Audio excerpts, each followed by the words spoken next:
Uh, Good morning. My name is Karin Habshi, and I'm going to teach you the Fluid Dynamics course.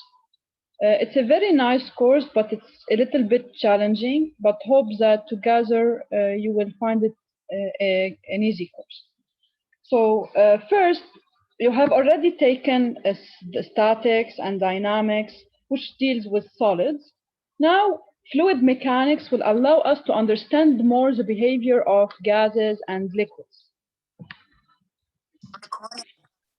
To start with, this is my email, so feel free to ask me any question whenever you want. I will post for you also extra problems with recorded explanation, because here's the course material is very hard and we are tight on time. So we will do together problems in class and we will go over the course material.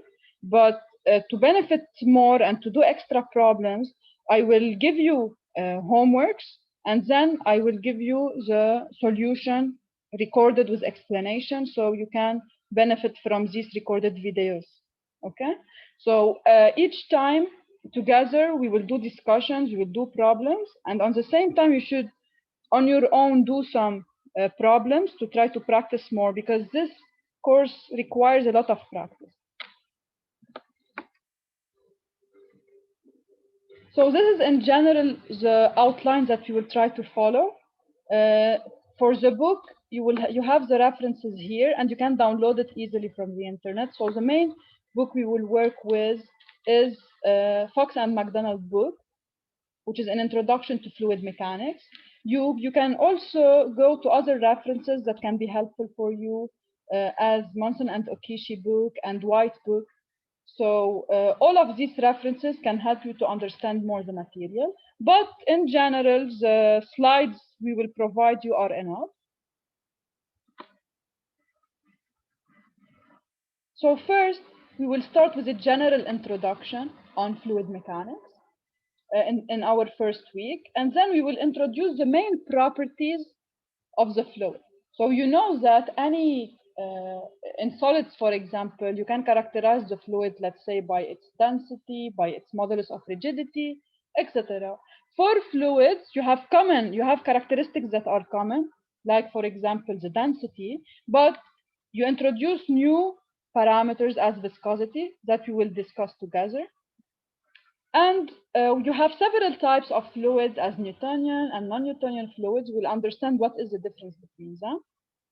Then we will introduce fluid statics. So like solids, in solids you have divided the work in parts. So you have taken first the statics course, which will deal with objects at rest or with objects moving at constant velocity, where I don't have acceleration.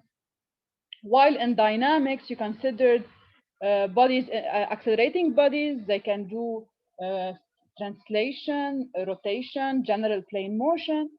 So we will follow, if you want, the same outline, but now for fluids. So we will first start with fluid statics, understand how fluids behave in static case. We will learn how to determine the pressure distribution in a fluid and how to measure pressure, let's say, by understanding manometer applications. After this, we will also look at forces applied on submerged surfaces and buoyancy effects. So this chapter is very important in the designs of boats, because you should study well the structure and position of your center of gravity in order to avoid having problems in your boats, as for Titanics, for example. So this chapter will help you into the design process. Then we will go for basic equations that govern a fluid. So we will learn these equations in different forms. We will go to first integral form for a control volume by applying the basic equations as conservation of mass, and then we will move to momentum equations. So it's like, if you want, when we talk about the momentum equation, it's similar to the Newton's second law in dynamics.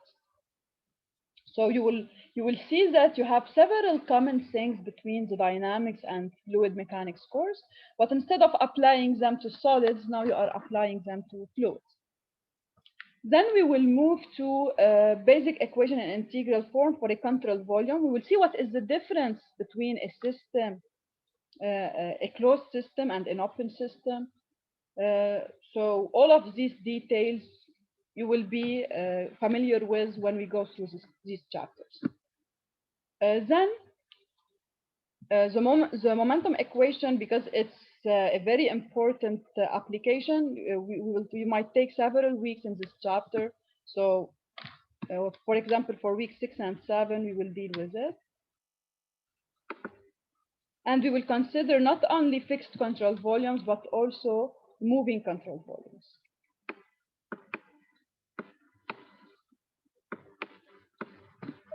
I think you have heard about the Bernoulli equation, which has a lot of applications in the engineering field. So what we will do, we will then introduce it, and also we will link it to the course of thermodynamics, because you will see that in the fluid course, we will derive some thermodynamics equations also by applying the energy equation in integral form.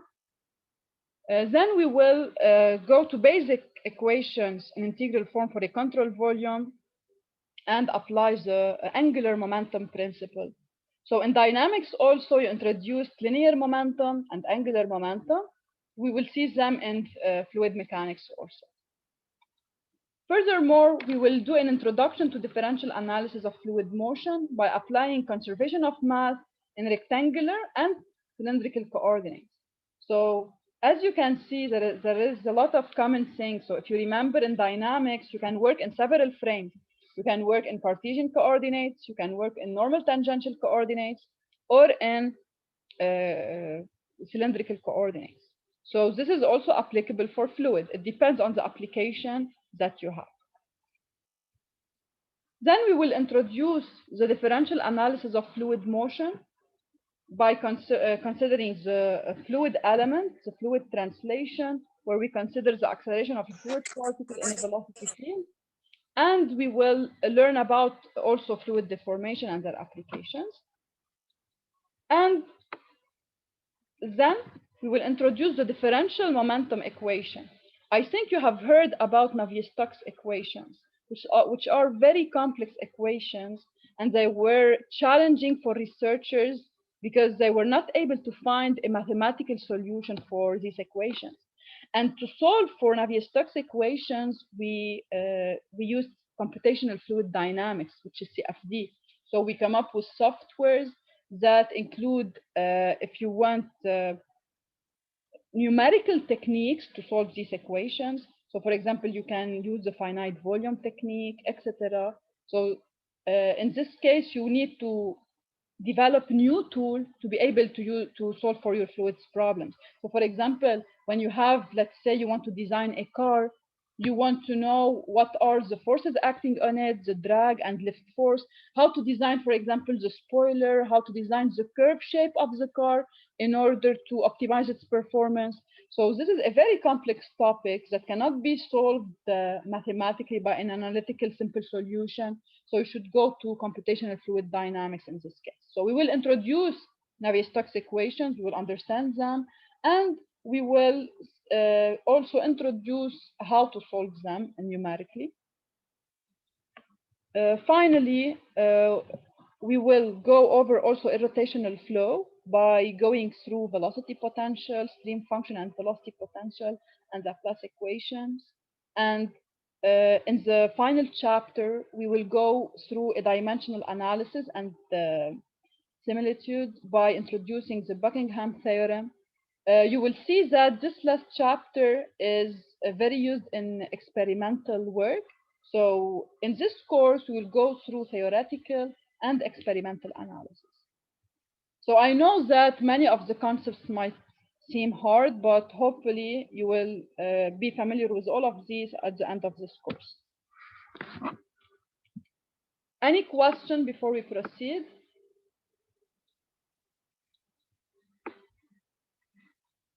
Okay. Concerning the evaluation criteria, you have 5% on the participation in class, 50% on the midterm exam, and 45% on the final exam. And hopefully you will do these exams on campus. Concerning the required text, we already talked about them. So you can easily download these books from the internet and they are available for you. So this is concerning the syllabus. Everything will be posted for you on the site of Okay. Yes. بس كرمال الميد ترم اكزام ما في تيست 1 تيست 2 بس ميد ترم واحد. In general this is the syllabus, but we might see if needed we can try to do more tests, but in general in this course this is what we do. Okay. Okay. Thank you. Well,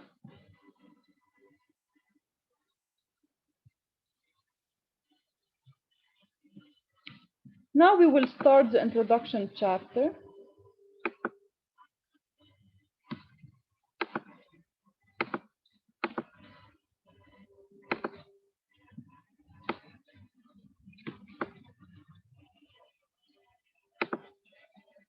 So in fluid mechanics, we will cover some very basic topics. Okay, so we will understand the behavior of a fluid. We will go over the main properties of the fluid and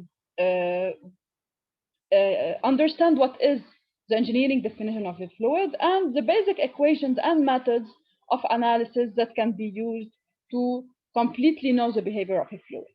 Now we have a lot of applications for fluid mechanics, and as mechanical engineers, you will face a lot of these applications. So if you want, for example, to design a pump, so you should know, let's say you have a pump and a piping system.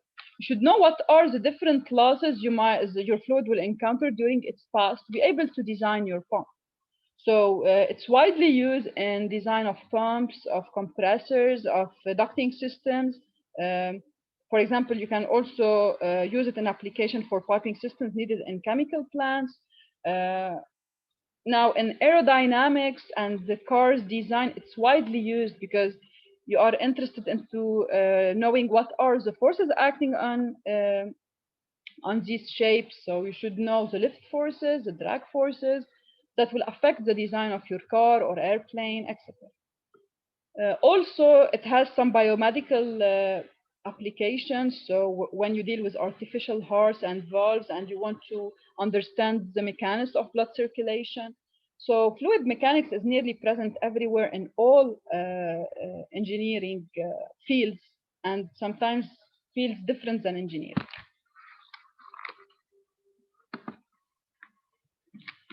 So to start with, we should understand what is the definition of a fluid.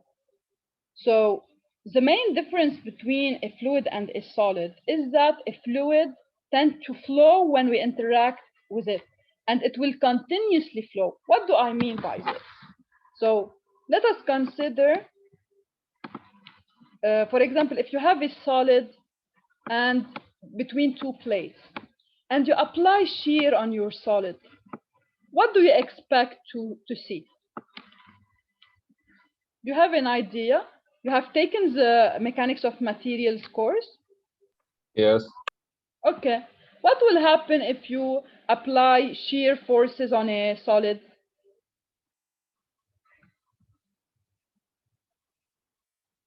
It will deform, okay? But the amount of deformation is not very large. So let's say if I want to do a small drawing, I will have a small deformation angle, and my solid will take a new shape. If I have permanent deformation, I will have a new shape for my solid. But this deformation is limited. You will not exceed a certain amount. While for the fluid, it continuously deforms. So this means that if you consider now a lower plate that is fixed, and you have a fluid between the two plates, and you apply a force on the upper plate, what will happen is that your fluid will continuously deform. What we mean by this, it will follow the plate. Okay, so we have here at this point from non-slip condition, because in general we deal with viscous fluids, so we have the non-slip condition. What do we mean by non-slip condition? At the surface of contact between a solid and a fluid, the particles will have the same velocity. So this is due to the viscosity of the fluid. So at this level, since it's a fixed plate, then the particles will have a zero velocity. While at the upper plate, where you are applying a force, then you are imposing, due to this force, this will lead to a certain velocity v. So your particles will have the same velocity of the plate, and they will move with it. So we say that a fluid will undergo continuous deformation, as opposed to solid, for which the deformation is restricted. Now, depending on the fluid, the velocity will change. So if I change the fluid and I put the same force, what will change? The velocity of the plate. Why? Because each fluid is characterized by a different resistance to motion from the other. Okay? It's like in dynamics. In dynamics, you have sum of forces equals to mass times acceleration. So if I have a box 1 and box 2, if I apply the same force on both, not both will have the same acceleration. Which one will have the highest acceleration?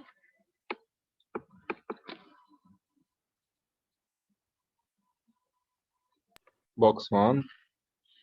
Yes, why? If we consider that they have the same density, so the lower volume will correspond to the lower mass, okay? So the block having the lower mass will have the highest acceleration. This is why we define the mass of a solid, okay? The mass is the ability to oppose acceleration. And for a fluid, we have a similar property. Instead of mass, we talk about viscosity. By definition, viscosity of a fluid is the ability of the fluid to oppose variation gradient of velocity within the fluid. Because what is happening here when you apply a force on the upper plate? You are imposing variation of velocity within your fluid, because at this level, you have velocity equal to 0. While at the upper plate, you have velocity of your fluid particles equals to big U, which is the imposed plate velocity. So, which is due to the application of the force. So what will happen? I am forcing my fluid layers to have different velocities. Now, depending on the viscosity of the fluid, the resistance to this will change. So if you have, let's say, a fluid that is very viscous, when we say very viscous, so it tends to oppose largely variation in velocity. What will happen is that the value of U will be lower. So higher is the mu, lower is the upper velocity. It's by analogy with the mass concept. Lower is the mass, larger is the acceleration. Higher is the mass, lower is the acceleration. Here, it's the same concept. Larger is the viscosity. Higher will be the resistance to relative motion between the fluid layers. And therefore, for a certain fixed force F, higher mu, lower will be the velocity of the upper plate. Okay? Now we will learn together what is the relation between the force applied and the viscosity of the fluid in coming slides. Okay. Now, in case of solids, the amount of deformation depends on the modulus of rigidity. So you have considered this in mechanics of material. In fluids, we talk about the rate of deformation of the fluid will depend on the fluid viscosity. So for solids, we have the modulus of rigidity involved in deformation, while for fluids, when we talk about rate of deformation, it's related to the viscosity mu of the fluid.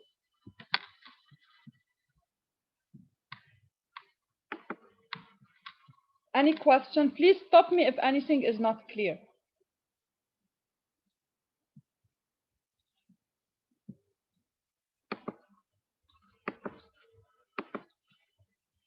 Now, in general, all the basic equations that we will go over are familiar to you. So you know that, for example, when you considered a solid, okay, for a solid, the mass is fixed. Now, we will see that in fluid applications, we will deal with, in general, with systems or with control volumes. Okay, we will deal with control system or control volume. You will understand when we go through them what is the main difference. But the idea here that the first law that you can apply to a fluid is the conservation of mass. So in general, for example, if I give you an open system, when I say open system, this means that I can have flow of fluid in and out of the system. Okay? So when I take, let's say, this system, I can write an equation for conservation of mass. So let's say if I have a steady application, I will not have storage. And let's say you have water that is going through your system. Okay? If you have a flow m dot n going in the system and m dot out exiting the system, in steady state applications, nothing will be stored inside the container. So in steady state, m dot n is equal to m dot out. In case, for example, I want to fill my container with water, let's say, or I can close this, or m dot n should be larger than m dot out.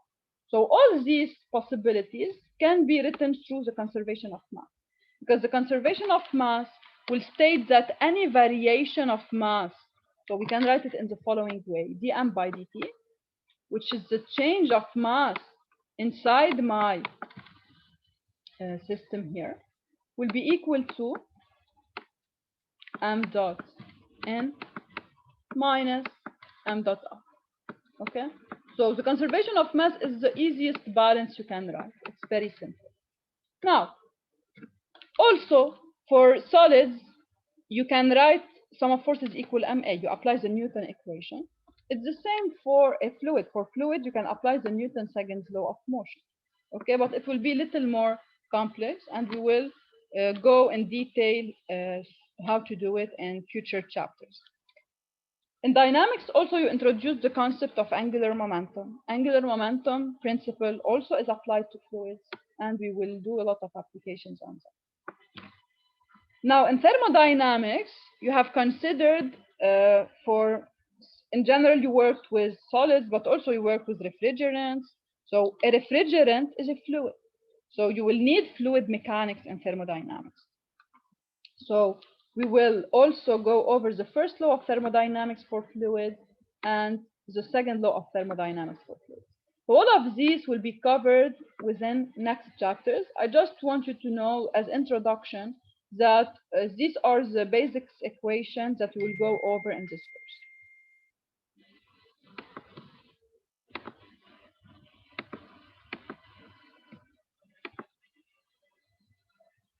Now, whenever dealing with a fluid, we have several methods of analysis, okay? And depending on the purpose we need or the goal we want to reach, the method will be different. So we have two main methods of analysis which we will use in this course, which is the differential way versus the integral way, okay? Now, what is the main difference? So any basic law, so conservation of mass or a Newton law or angular momentum principle or thermodynamic law can be applied or on an infinitesimal or finite systems or on a control volume. Okay, so for example, if you have, let's say, a pipe, you can consider the whole control volume. So it's a macro scale approach. Okay, so this is a macro scale approach because it's just considering the whole system. So I'm not caring about what is happening in detail at any point. Okay, so let's say you have a fluid going in and here it's out. Let's say you have a thermal application. Okay, you are having this tube in a heat exchanger, for example. So what will happen is that let's say here you have a, you know, the inlet temperature, you know the inlet flow, and you have, let's say, a heating flux coming in. Okay, and you want to compute what is T out. So if you are just interested into T out and you don't care for the variation of temperature within your piping system, so you can do this approach. Okay, so this is the integral approach. So I'm considering the whole system. I don't want to take a very small element. Okay, so here in this case, I will take the whole control volume, I will apply on it thermodynamic laws, so heat equation, and I can determine what is T out. But if I am interested what is happening at any location here, then I should write a differential equation. So I should take an infinitesimal element. I should do a cut of a small part. Okay, I will write the governing equation for it. It will be in the differential form. And then I can determine at any location what is happening. Okay, so this is the main difference between the two approaches. So the solution of the differential equations of motion will provide a means of determining the detailed behavior of the flow. So if you want to know for at each location what is happening, then you will go to differential approach. Okay, so another example is the pressure distribution on a wing surface. So let's say you are designing an airplane and you want to study which material to use. So whenever you want to design an airplane, you want to select the appropriate material. You should know what are the constraints acting on this airplane. So what is the temperature over its surface? What is the pressure over its surface? So what is the, if you know, let's say that it would be subjected to pressure as high as a certain number, you should use a material that is able to support this pressure. So if you want to know in detail the pressure distribution on the wing surface, so at any location of the wing surface, then you should use the differential analysis. While if you are just interested in the gross behavior of the device, like here, for example, I just need to know T out. I'm not interested in what is happening inside at any location of my tubing system. So I will just say, okay, it's fine. Then I will use the integral approach, okay, which will just consider the whole system and apply on it the governing equations. And in general, integral formulations using finite systems will be easier for us. But you will see that at the end, you are using the same equations, but instead of using it on a macro scale, which is the case for the integral approach, you will use it on micro scale, and you will get a differential equation.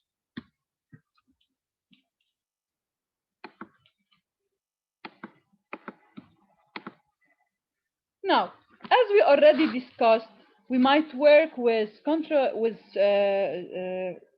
volumes, okay, or we will go to closed system. We'll see what is the main difference between these two. So in fluid dynamics, we will be mainly interested in conservation of mass and Newton's second law of motion, because already in thermodynamics course you have considered the application of thermodynamic first and second law on a system. So we can go over them here in this course, but it will be in a brief way because we will concentrate on conservation of mass and Newton's second law. Since already in the thermodynamics course, we focused on the energy aspect. So in any case, we will always be aware of whether we are using a system, which is a control mass or closed system. So when I just say system, if you want, you can understand in general that it's a control mass. Okay, so it's a convention. When I say system, it means that I am working on a certain closed system that will not, if you want, the mass inside it will not change. So I don't have fluxes. I cannot have inlet or outlets. So whenever we talk about a closed system. So the mass I am considering is not changing in it. Okay. Let us consider an example. So here, if you are considering, let's say, a combustion chamber, for example, and you have the piston that is compressing the gas. Here, the mass of gas inside is not changing because I'm not introducing any gas and I am not allowing any part of the gas to exit. So in this case, this is called a control mass or closed system. Okay. And when I deal with it, okay, we will see what is the difference of equations when dealing with a control mass and when dealing with a control volume. Okay. Now, even we will see that in some cases, in any problem, we can define at the same time a control volume and a closed system. We'll see how. So here, for example, if I give you the following figure, you have a ducting system, you have inlets, and you have outlets. You will directly think here, since I have inlet and outlet, so I can define a control volume. It's true that you can define a control volume, but you will see also that you can define in the same case a control mass. How?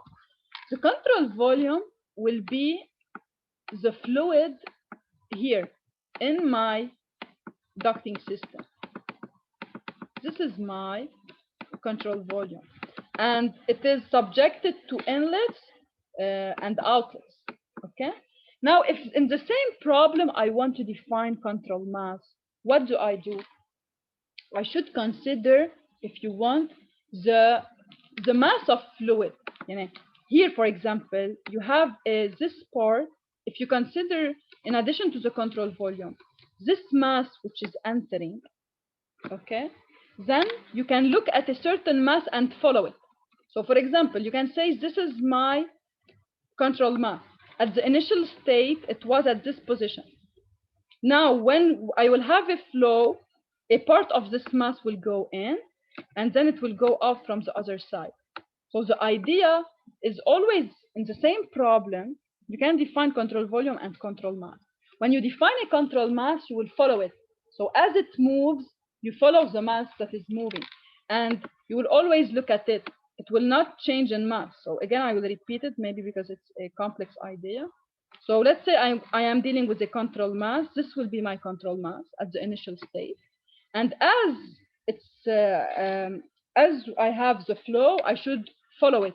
So what will happen with this mass is that here, with time, the mass part here will be reduced, and the part that is exiting will be increased. So this is my control mass. So just I am tracking it. Okay. So this is why we say that the surface of a control mass can be, even of a control volume, can be changing with time. For example, here, this is a closed system. Okay, this is a control mass, but the mass is fixed, but the control surface is varying with time, because as you compress your piston, you have a new control surface for your system. Okay, here also, if you consider this mass is fixed but is changing in location. So at any instant, I have a new boundary for the control surface. While here, in this example, the control volume surface is fixed. So because when I consider the control volume, I'm just looking at this part, which is the fluid inside my duct. So in this case, what is present here, the particles present here are not the same, because I am introducing new fluid particles, and from the other side I am exiting particles. So in summary, a control mass is a system that will not exchange any mass with its surrounding, while the control volume can exchange mass with its surrounding. Is this idea clear, or do you have any question on it?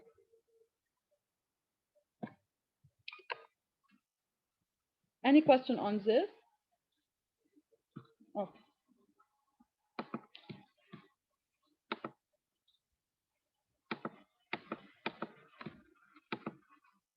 Now, also in this course, we will go over two main methods of analysis of a problem: the Lagrangian method of description and the Eulerian method of description. What is the difference between those? I will just, before going through the definition, I will give you an example. Let's say you have a room and you are injecting particles, a lot of particles in it. Okay? Then these particles will be distributed within your room. Now, if you are interested into defining this problem, defining how the particles are spreading in this room, you have two approaches that you can follow. The first one is to follow the particles. So whenever you inject a particle, so let's say this is my domain. Whenever I inject a particle, I follow its path in the space. I see how it is, and I do this for several particles. So I end up with an idea how the particles will fill my space. Another approach is, instead of tracking the particles, is just to look at certain local zones in my room. So let's say I do observation on a certain part. I see how many particles are crossing and exiting this part of my space. So I can come up with the concentration of particles here. This is two different approaches. One consists on tracking the particles. One consists on just looking at certain locations on what is happening. The one consisting on tracking the particles is called the Lagrangian method. And the one consisting on looking at a certain location, what is happening, is the Eulerian method. So now I will read the definition and I hope it will be clearer for you. So the Lagrangian method of description is a method where it's easy to keep track of elements of mass, which is the case of particle in mechanics. So if you have, for example, a CO2 and it's spreading in your space, if you want to use the Lagrangian method, you should follow CO2 particles and see how they will behave in your space. So in this case, we say that we are following the particle. While for the Eulerian method of description, this method will focus attention on the properties of the flow at a given point in the space. So we'll just look at a control volume and we'll see what if particles, how many particles are coming in, how many particles are getting out from this control volume, which will allow us to know the concentration of species in this control volume and how this concentration can vary with time. So in this case, we say that we can know the property at any location. So in this case, the properties of a flow field will be described as function of space coordinates and time. So this is the two approach, and we will see in detail in future chapters how we can apply this approach for fluid mechanics. Now, another important aspect is dimensions and units. So we know that whenever we deal with physical quantities, we should use units. And we will see that we have what is called primary quantities and secondary quantities. Guys, I will open a new session, okay? So please join again.